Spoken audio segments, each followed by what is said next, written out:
Bonjour, j'espère que vous allez bien. Moi, je vais très bien par la grâce de Dieu. Je suis Annick Abraham, alias la femme atypique, alias la femme de ménage. Bienvenue sur mon compte ou sur ma chaîne. Sur cette chaîne, je valorise mon métier. Je valorise mes congénères, ces hommes et femmes qui exercent deux petits métiers au quotidien pour survenir à leurs besoins et à ceux de leur famille. Je parle d'entrepreneuriat. J'encourage les femmes à se lancer dans l'entrepreneuriat avec deux petits budgets parce que c'est exactement ce que j'avais fait. Je parle des changements que le Seigneur opère dans ma vie depuis que j'ai fait le choix de revenir à lui. Alors si tu es cette femme brisée, méprisée, rabaissée, chosifiée, ridiculisée, on t'a souvent dit que tu ne veux pas grand-chose, tu en es convaincu. Ta vie aussi entre désespoir, frustration, regret, colère, amertume, haine, dépression, jalousie, aigreur, il t'arrive de noyer tes soucis dans de l'alcool, sache que tu es au bon endroit. Il y a quelques années, j'étais comme toi, peut-être même pire que toi. J'ai reçu une éducation assez stricte, mais à mes 24 ans, j'ai décidé d'abandonner le Seigneur parce que je voulais vivre comme les jeunes de mon âge. J'ai commencé à accumuler des mauvaises décisions, j'ai commencé à faire de mauvais choix, et qui dit mauvais choix dit conséquences. Cela a duré environ 12 à 13 ans, jusqu'à ce que je devienne maman. Et là, je me suis dit, Annick, tu ne peux pas élever ton enfant en menant une vie aussi tumultueuse. Tu ne peux pas éduquer ton enfant dans un environnement aussi toxique parce que je t'ai devenue une femme toxique. Je suis allée chercher des solutions. J'ai recommencé à lire, je me suis intéressée au développement personnel, j'écoute des livres audio, je suis des formations, je regarde des podcasts. Je me suis abonnée à toutes les chaînes YouTube d'ailleurs, je continue de le faire, qui pouvaient me permettre de m'améliorer. Je me suis abonnée, je continue de le faire, abonnée à toutes les pages Facebook qui pouvaient me permettre d'atteindre mes objectifs. Et bien sûr, je me suis imposé une discipline et j'ai associé tout cela à une vie de prière. Alors, si tu veux donner une autre orientation à ta vie, je ne te dis pas qu'il suffira de faire ça, non. Identifie tes problèmes, fixe-toi des objectifs, impose-toi une discipline. Si ça a pu marcher pour moi, assurément, ça marchera aussi pour toi. J'aurais donné mon avis vite fait sur l'histoire de Benjamin Mendy. Mais avant ça, je vais vous montrer ce que je fais. Je suis en train de... Oh, le dodo de mon bébé qui s'est glissé. Je suis en train de faire repasser le linge de mon client Airbnb. Oh. Voilà, c'est cette partie-là que j'ai repassée. Le fer, il est là. Hop. Et ça, c'est ce que je suis en train de repasser. Donc, je fais vite fait pendant qu'ils sont justement en train de dormir parce que sinon, après, ça sera compliqué. Je pensais aller le faire, je voulais aller faire du vélo et je me suis dit que j'allais peut-être aller faire mes vidéos dehors parce que je dois en faire deux aujourd'hui. Mais il y a trop de vent, je verrai bien en tout cas. Je tiens à préciser que je ne cautionne pas ce que ce jeune homme a subi. Je ne cautionne pas, je ne, je n'encourage pas les femmes à faire ça. Je ne suis pas en train de célébrer ce qu'il a vécu, toute cette descente aux enfers qu'il a connue. Non, c'est pas ça. Vous savez, quand il y a un sujet, le sujet principal va être, par exemple, Annika menti qu'elle s'était offerte une Ferrari. Mais sous le sujet principal, il y aura des sujets, on va dire, euh, des sous-sujets, des sous-thèmes. Donc, une personne, par exemple, va venir dire oui, c'est vrai, Annick, c'est une menteuse, elle a menti qu'elle s'était offert une Ferrari, alors que quand on a vérifié, c'est pas vrai. Une autre personne viendra dire oui, mais Annick, elle faisait ça parce qu'elle voulait vendre le rêve, elle voulait être intéressante. Et une autre personne viendra dire oui, mais allez savoir pourquoi elle a fait ça. Est-ce que c'est parce qu'elle voulait aussi avoir une notoriété ou parce qu'elle voulait vendre le rêve pour peut-être rentrer. Parce qu'il y a eu des personnes comme ça qui ont menti et qui, grâce à leurs mensonges, ont pu intégrer le cercle des personnes fortunées. C'est pas pour autant que ces personnes-là sont hors sujet, non.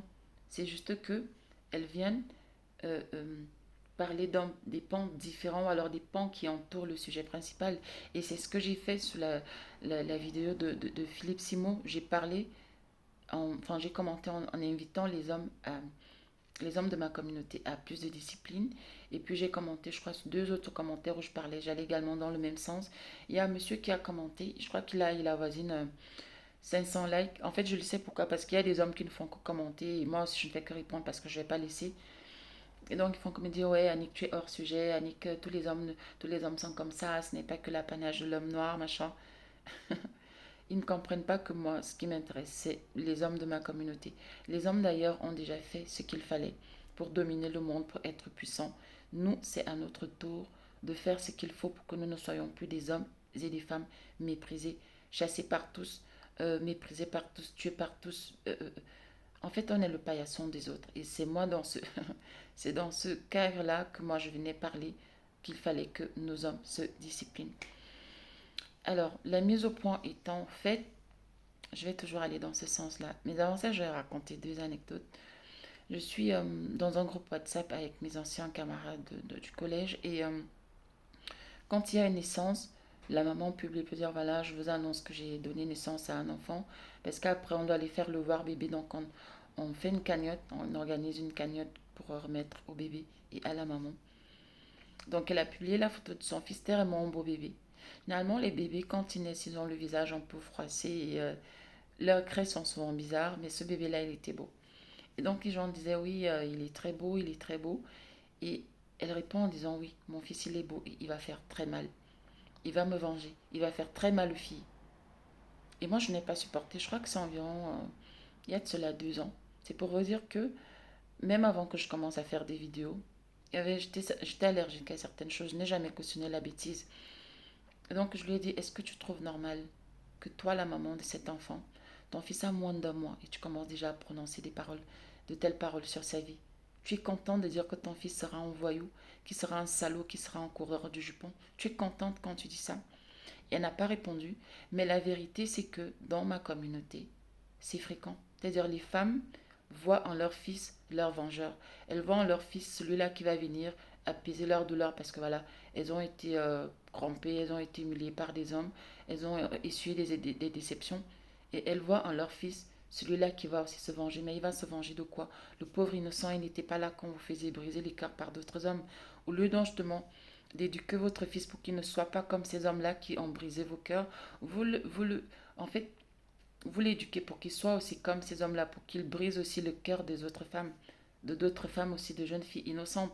Et c'est comme ça se perpétue de mère en fils, de mère en fille, de père en fils, de père en fille. Et c'est moi, quand je venais le dire, c'était que pour demander à nos hommes d'être disciplinés. Quand vous atteignez un certain niveau, vous devez choisir vos fréquentations. Vous devez choisir les milieux où vous allez. Vous devez choisir votre environnement immédiat. On ne le dira jamais assez.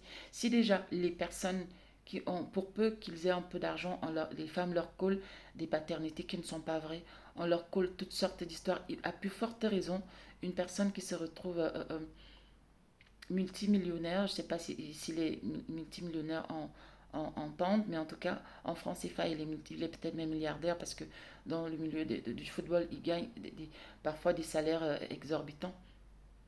Donc, est-ce qu'on a préparé ce jeune-là en lui disant, ok, là maintenant tu rentres dans la cour des grands, tu ne dois plus aller n'importe où, tu ne dois plus fréquenter n'importe quel milieu et surtout, tu ne dois plus t'afficher avec n'importe qui.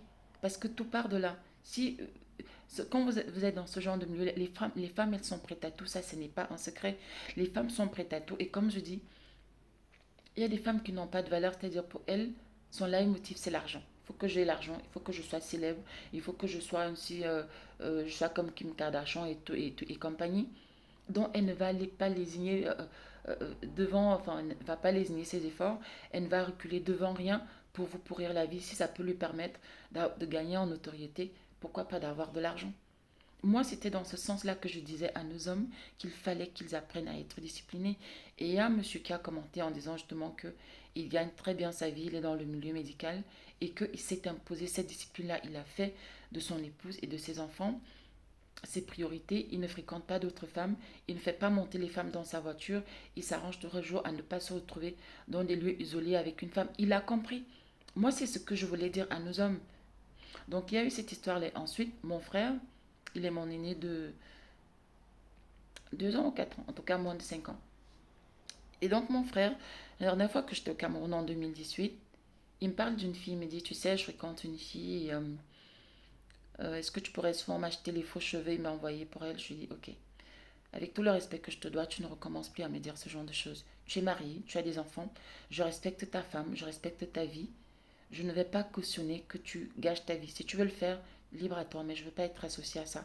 Il me dit non, ce n'est qu'une amie, il n'y a rien. Je lui dis non, non, non, je ne veux même pas savoir. Je ne veux pas savoir. Elles sont combien des sœurs qui peuvent tenir ce discours à leurs frères.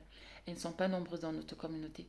Parfois, dans notre communauté, ce sont les sœurs qui encouragent leurs frères à faire ça, c'est-à-dire à avoir des maîtresses. Parfois, c'est des mamans, c'est-à-dire elle sait que son fils est officiellement marié avec des enfants, mais enfin, elle reçoit les cadeaux des maîtresses de son fils. Ça arrive très souvent dans notre communauté. Dans notre communauté, quand un homme, quand il finit de travailler, il rentre, il se précipite de rentrer chez lui, retrouver sa femme et ses enfants, on commence à dire que c'est sa femme qui porte la culotte, qu'il a été envoûté, qu'il a été mis dans la bouteille. Parce que ça nous choque de voir un homme discipliné, ça nous choque d'avoir un homme qui a des principes, qui a des valeurs. On est déjà tellement habitué à voir des hommes dès qu'il finit de travailler. Il va traîner dans les bars, il va d'abord faire un tour chez sa maîtresse, il a des multiples enfants que voilà. D'ailleurs, dans ma communauté, c'est normal qu'un homme ait des njomba. Qu'un homme ait des maîtresses, ça ne choque personne. Les femmes dans ma communauté disent que tous les hommes sont infidèles. Elles disent que oui, on ne quitte pas un homme pour infidélité, on ne quitte pas un homme parce qu'il mène une vie de débauche. Il est normal. Elles disent que moi, tant qu'un homme en chrétien, ce qui fait dehors ne m'intéresse pas. J'ai déjà entendu plusieurs femmes dire ça. Le problème, donc, c'est que les conséquences, c'est qu'on a une génération d'hommes et de femmes qui n'ont pas de valeur. On a une génération d'hommes et de femmes qui ne sont pas disciplinés, qui ne sont pas rigoureux, même dans leur propre vie personnelle. Je parle même pas du travail. C'est la conséquence si aujourd'hui on est les chiffons, si on est les serpillères des autres. C'est parce qu'il nous manque ces disciplines-là. C'est parce qu'il nous manque cette rigueur-là. Moi, à mon petit niveau, il y a des choses que je ne peux plus faire. Je parle de ma vie, la sale vie que je menais avant, parce que oui, je menais une sale vie avant. Mais depuis que j'ai commencé à faire des vidéos, je sais que je ne peux plus me permettre quoi que ce soit parce que très vite je vais me retrouver peut-être affichée, très vite je vais me retrouver dans une histoire où oui, elle se faisait passer pour la sainte, machin truc, et pourtant elle fait ci, et pourtant elle fait ça. Et donc, je ne le fais même pas d'abord pour les autres, je le fais pour moi-même d'abord. Et comme je le dis dans mes vidéos, je le fais surtout pour mes enfants parce que je voudrais que mes enfants soient fiers de moi. Je voudrais que quand mes enfants vont parler de moi, qu'elles puissent dire oui, maman, à une certaine époque de sa vie, elle a commis des erreurs, elle a fait des mauvais choix, mais elle a su se ressaisir et elle s'est efforcée pour ne plus plonger dans la sale vie qu'elle menait avant. Et c'est pour ça que j'encourage toujours les femmes, parce que c'est la femme qui éduque les enfants, c'est la femme qui porte une communauté. Contrairement à ce qu'on veut nous faire croire en disant que l'homme et la femme sont égaux, c'est des foutaises, c'est pas vrai. C'est la femme qui éduque les enfants. Et c'est pour ça que je dis aux femmes, apprenez à être de bonnes épouses, apprenez à être des bonnes mamans, parce qu'une fois que vous allez le faire, vous allez inculquer des valeurs à vos enfants, vous allez inculquer des valeurs à vos fils et à vos filles. Vous allez dire à vos fils qu'il faut qu'ils respectent les femmes, et à vos filles, il faut qu'elles respectent les hommes. Et ça fera que vos fils ne seront pas des voyous. Et vos fils ne seront pas des femmes qui sont prêtes à tout pour avoir de l'argent, prêtes à tout pour se faire entretenir. Elles ne seront pas prêtes à être avec les maris des gens, à chercher des sugar daddy. Mais tout ça, ça passe par l'éducation. Euh, euh, euh, Mon père, à un moment de sa vie, il a commencé à faire de la politique. Et malheureusement, dans ces milieux-là, hein, c'est pareil, c'est les coups bas, c'est les femmes, c'est les hommes pour celles qui sont des femmes. Et pendant pratiquement 10 ans, mon père n'était pas rigoureux. Il était indiscipliné. Et on a vu des conséquences, quand je parle de on sait, sur ma vie, sur la vie de ma fratrie, c'est-à-dire mes frères et ma sœur, sur sa propre vie et sur celle de ma maman. Parce qu'il était devenu dispersé, voilà, il y avait des femmes et il fallait qu'il assure tout ça, il fallait qu'il nous assure nous, il fallait qu'il se prenne lui-même en charge. Et pendant cette période-là, c'était le statu quo, c'est-à-dire tous les projets sur lesquels il travaillait, il avait tout arrêté. Il avait lancé à cette époque-là, si mes souvenirs sont exacts, il avait lancé deux chantiers, deux grands chantiers. C'était un immeuble et un duplex. Et il a tout arrêté. L'immeuble, on avait déjà coulé la première dalle. Je revois vraiment les images, j'étais petite et pendant longtemps, ce chantier-là est resté comme ça. Donc il a fait couler la première dalle et c'est resté longtemps, très très longtemps. La dalle a commencé à noircir parce que voilà, au point où il y a même un monsieur qui était venu louer cette partie-là pour faire une menuiserie. Et comme je dis souvent, quand je fais mes vidéos, il y a des témoins oculaires, il y a des personnes qui peuvent témoigner ou venir attester. Et donc, pendant longtemps, et pourtant c'est vraiment un coin stratégique à Yaoundé. Et c'est resté longtemps, le chantier était abandonné. D'ailleurs, c'est devenu un sujet de moquerie en disant que oui, il pensait pouvoir réaliser un grand projet, mais voilà, c'est depuis ça à l'abandon parce qu'il n'a plus d'argent pour pouvoir faire poursuivre les travaux. Et tellement les conséquences étaient,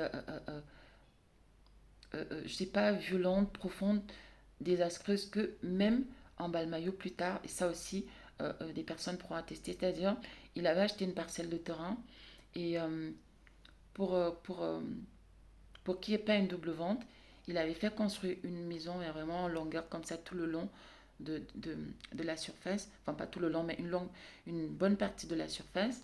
Et c'était une maison en terre battue. Je sais pas, les gens qui savent. En fait, construire une maison, c'est vraiment avec les matériaux basiques. C'est-à-dire avec la terre, euh, avec les branches des palmiers. Et puis on attache, je sais pas, on fait une sorte comment est-ce que je pourrais vous dire ça? En tout cas, on attache et puis on parvient à obtenir une certaine structure et c'est sur cette structure-là qu'on va venir introduire la terre qu'on a mouillée. Ça fait une sorte de pâte et on vient introduire. Et quand ça se solidifie, bah, ça devient comme un mur. Et donc pendant longtemps, on a habité dans cette maison-là. Après, on peut crépir. Et on est resté pendant longtemps dans cette maison-là. Pourquoi? Parce que mon père était en train de... C'était vraiment une période très tumultueuse de sa vie, de notre vie, jusqu'à ce que, quand il a recommencé à se discipliner, il avait déjà commencé le chantier. Il a relancé ce chantier-là. Il a relancé les deux, celui de Yaoundé et celui de Mbalmayo. Et il a fait poursuivre les travaux jusqu'à ce qu'on aille, on quitte cette maison-là. C'est d'ailleurs une maison qui nous a traumatisés parce que nous, on sortait de Yaoundé où on habitait dans une maison plus confortable. Et voilà, on nous demande de venir entrer dans... Moi, j'ai toujours dit dans cette pourrie maison-là. Et ça a été difficile pour nous. Je me revois, j'étais enfant. Et je savais que c'était pas difficile. Parfois, c'était des sujets de moquerie. Mes camarades se moquaient de moi en disant que j'habitais dans une pourrie maison. C'était vraiment une maison qu'il avait fait à la va-vite. C'était pas prévu qu'on habite là-dedans. Il avait fait pour préserver le terrain, pour occuper le terrain, pour qu'on ne revende pas.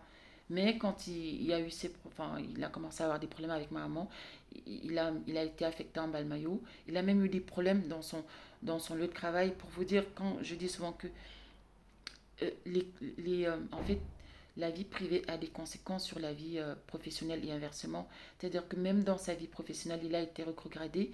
Et donc, on s'est retrouvé en Balmayo, comme ça, dans cette vieille maison. Je crois que peut-être pendant 8 ans, on habitait cette vieille maison-là, jusqu'à ce que il relance les travaux et puis qu'il termine la maison. Il ne l'a même pas terminée parce que jusqu'à présent, il n'est toujours pas terminé. C'est vraiment une grande maison. Pour vous dire que quand je parle de l'indiscipline des hommes, je connais les conséquences. Quand je parle de l'indiscipline, que ce soit en ce qui concerne mon père ou ce soit en ce qui me concerne moi-même, parce que moi-même, quand je n'étais pas disciplinée, je connais ce que ça a eu comme conséquence dans ma vie, que ce soit les mauvais choix que j'ai eu à faire, euh, euh, euh, les blessures que j'ai causées dans les vies des gens ou que j'ai causées même dans ma propre vie. Donc, la discipline est très importante dans la vie. Si vous voulez réussir sur tout ce que vous voulez entreprendre, il faut être discipliné, il faut être rigoureux. On ne le dira jamais assez. La discipline va vous permettre de choisir les personnes que vous allez fréquenter et qui vont vous fréquenter.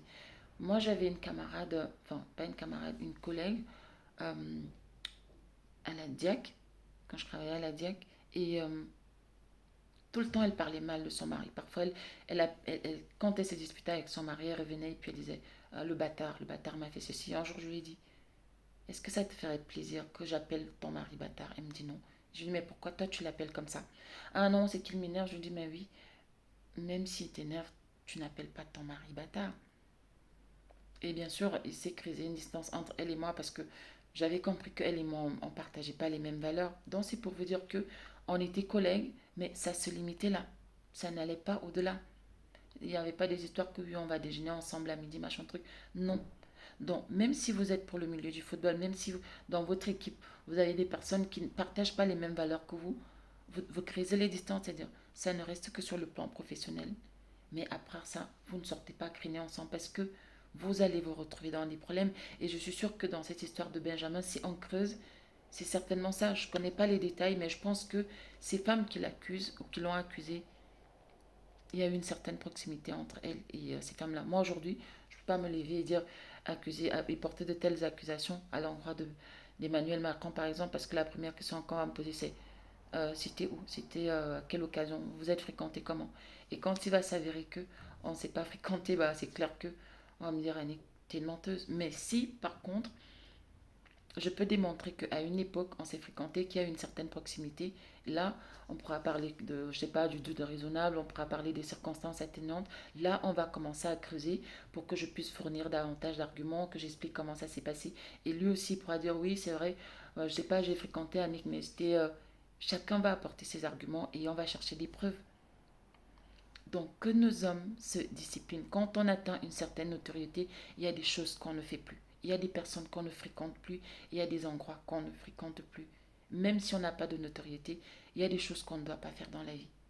Et vous savez dans notre communauté qu'il est normal qu'un homme soit frivole, qu'un homme soit infidèle, qu'un homme soit envoyé. Ça ne choque personne. Les femmes de ma communauté disent que tous les hommes sont infidèles. Alors le problème c'est que nous, les femmes africaines de manière générale, on nous éduque à être tolérantes, à accepter n'importe quoi, à accepter tant que l'homme te couvre d'argent, tant que l'homme te couvre de cadeaux, tu fermes tes yeux sur ce qu'il fait. Mon premier copain, il m'avait dit ça d'ailleurs, ça m'avait valu des claques qu'il m'avait porté main dessus parce que je lui avais dit que moi je ne conçois pas ma relation avec toi. Si tu me caches des choses, si tu ne me parles pas de tes revenus, si tu te lances dans des projets sans m'en parler, il m'a dit oui, mais je te prends pour une blanche ici au Cameroun. Tant que tu t'occupes d'une femme, t'occuper d'une femme, c'est de lui donner l'argent, c'est de lui donner des cadeaux, c'est de donner l'argent à sa famille. Et donc, il me dit ici au Cameroun, tant que tu t'occupes d'une femme, elle ne s'intéresse pas à ce que tu fais dehors. Et moi, je lui ai dit non. Mon mari est mon mari à la maison. Mon mari est mon mari quand il est à l'extérieur aussi. Ce n'est pas, tu ne deviens pas mon mari quand tu rentres à la maison, mais quand tu sors, tu es le mari de tout le monde. Non. Ça l'a tellement énervé. Moi, j'étais assis sur le fauteuil et lui, il était allongé sur le lit. Il s'est levé. Je portais des rastas. Il a crapé mes rastas. Il a commencé à tirer. Il a commencé à me donner des claques. Juste parce que je lui avais dit ça, que moi, il est inadmissible que tu te comportes comme ça avec moi. C'est-à-dire que pour lui, il m'a dit, mais tu es une rêveuse ici au Cameroun, les filles ne raisonnent pas comme ça ici, les filles ne s'intéressent. Je lui ai dit non, je ne conçois pas le mariage comme ça. Et donc c'est normal, c'est entré dans notre culture que les hommes soient comme ça. C'est-à-dire un homme, moi mon papa faisait ça, hein, je voyais mon papa faire ça, ma maman ne pouvait pas dire avec exactitude quels étaient les revenus de mon père. Parce que lui aussi il était dans cette logique-là. Tant que je paie la scolarité des enfants, tant que... Bon, mes parents n'ont jamais été en location. En tout cas, ils ont été en location quand ils étaient jeunes et très rapidement, euh, ils sont allés, ils ont construit leur première maison. Donc, aussi loin que je m'en souvienne, je n'ai jamais vu mes parents en location.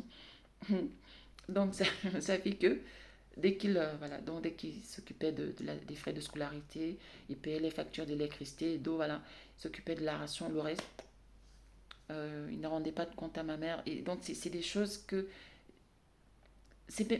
voilà, limite c'est devenu culturel, c'est-à-dire un homme peut vivre comme ça, il est avec sa femme, voilà, il n'y a pas, il y a pas cette complémentarité, il n'y a pas cette complicité, il n'y a pas cette notion de tu dois me rendre compte, je dois te rendre compte, il n'y a pas cette notion de tu dois me respecter, je dois te respecter, non, c'est limite, bon, on est mariés, femmes, parce qu'on partage, on dort ensemble, on fait des enfants, on habite la même maison, et après je fais ma vie à côté, tu fais la tienne, limite c'est ça. Or, ce n'est pas ça le mariage.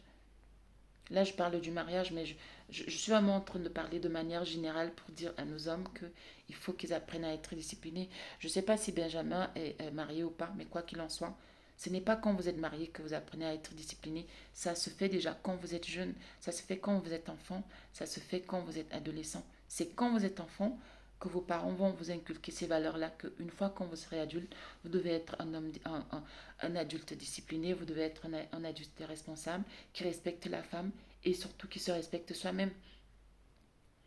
Donc voilà ce que j'avais à dire au sujet de cette triste histoire, malheureusement, parce que je suis allée googler et puis j'ai vu qu'il a son club a arrêté le contrat. Enfin, je ne sais pas s'ils ont suspendu ou s'ils ont annulé le contrat qui les liait. Il a, il a été criné dans la boue, bref. Je pense que ça a été une période très difficile pour lui, surtout qu'il disait qu'il était innocent. Alors, est-ce que c'était des relations consentantes et qu'elles ont voulu se faire un peu d'argent, que jusqu'à 3 femmes t'accusent pour un truc? Peut-être que il a fréquenté ces femmes-là à un moment de sa vie, mais bon, elle voulait se faire de l'argent, se faire une certaine autorité. Quoi qu'il en soit, il faut que nos hommes apprennent à être disciplinés parce que, surtout si vous fréquentez les femmes d'ailleurs, si vous fréquentez vos sœurs, nous, on nous éduque à accepter beaucoup de choses. On nous éduque parfois même. Je vais faire une vidéo là-dessus pour raconter l'histoire d'une dame qui a épousé un en haut cadre, en haut fonctionnaire et pendant des années, son mari a abusé de sa petite sœur jusqu'à ce que sa petite sœur, la petite conçoive. Et là, quand on lui a demandé qui était l'auteur de sa grossesse, quand elle a dit que c'était son beau-frère, c'était le scandale. Mais malgré ça, la femme n'a pas quitté son mari. C'était, voilà quoi, limite. Et le monsieur n'a jamais été en prison. Jamais. Je vais entrer dans les détails dans cette vidéo-là pour vous dire que dans notre communauté, c'est comme ça. Les hommes se comportent mal. Les femmes aussi, elles ne sont pas, elles ne sont pas en reste, mais en tout cas pour ce qui est le cas des hommes, ils font des choses impuniment, sauf que vous pouvez le faire avec nous, mais ne le faites pas avec d'autres femmes, parce que avec les femmes d'ailleurs, la ligne du viol, la ligne de siège est très vite franchie. Vous pouvez finir de donner des baffes aux filles de votre communauté. Vous pouvez même abuser d'elles. Pour elle, limite, c'est normal. Vous êtes allé un peu vite alors qu'elle vous disait qu'elle ne voulait pas. Elle ne va pas considérer ça comme un viol. Alors que ailleurs, les femmes d'ailleurs considèrent ça comme un viol et elles peuvent vous créer de sérieux ennuis. Voilà ce que j'avais à dire au sujet de cette triste histoire. Que nos hommes apprennent à être sérieux. Que nos hommes apprennent à être disciplinés. Que nos hommes apprennent à être des hommes responsables. Et cela commence dès l'enfance, dès l'adolescence. Même quand vous êtes célibataire, vous devez être des hommes disciplinés. N'attendez pas d'être marié pour dire maintenant que je suis marié, je ne suis qu'avec cette femme-là. Même quand vous êtes en couple avec une fille, même quand vous fréquentez une fille, faites-le. Vous dites si par exemple je suis avec Annick, ok, je suis avec Annick. Ne soyez pas avec Annick, avec Tatiana, avec Serafina. Non, non. Parce que les conséquences sont souvent désastreuses. Bon, là, ça n'a pas été grammatique, mais je pense qu'il a passé des moments très difficiles. Et je ne souhaite ça à personne en tout cas. Mais comme je dis aussi, je suis certaine qu'il a une part de responsabilité sur ce qui lui est arrivé. Que le Seigneur vous bénisse. Merci pour les personnes, les nouveaux abonnés. Merci pour ceux qui me soutiennent, pour ceux qui m'encouragent, qui me donnent des conseils, qui me critiquent aussi, parce que c'est grâce à tout ça que je m'améliore. Ce projet me tient vraiment à cœur. Tout à l'heure, je vais faire une autre vidéo pour parler de l'une de mes salariées. D'ailleurs, depuis tout à l'heure, j'essaie de la joindre, je ne parviens pas à la voir. Je vais faire une vidéo pour parler de son histoire. Et je vais surtout parler aux femmes dans cette vidéo-là. De toute façon, je parle beaucoup aux femmes et non, il m'arrive de parler aux hommes aussi, mais je parle beaucoup aux femmes parce que c'est la femme qui a le pouvoir de changer les choses. Si les femmes, je parle des femmes de ma communauté, hein, quand les femmes de ma communauté vont apprendre à être rigoureuses, quand elles vont apprendre à être exigeantes, nos hommes vont changer. Mais tant qu'on va continuer à dire, oh, moi, tant qu'un homme en chrétien, je ne m'intéresse pas à ce qu'il fait, oh, de toute façon, tous les hommes sont infidèles, je ne peux pas quitter Paul pour infidélité parce que si je rencontre Jean, lui aussi sera infidèle. Tant que les femmes de ma communauté vont continuer à parler comme ça, tant qu'on va continuer à considérer nos fils comme nos futurs vengeurs, notre communauté sera toujours la serpillère des autres communautés. Que le Seigneur vous bénisse, que le Seigneur me bénisse et à très prochainement pour une nouvelle vidéo. Tchuss.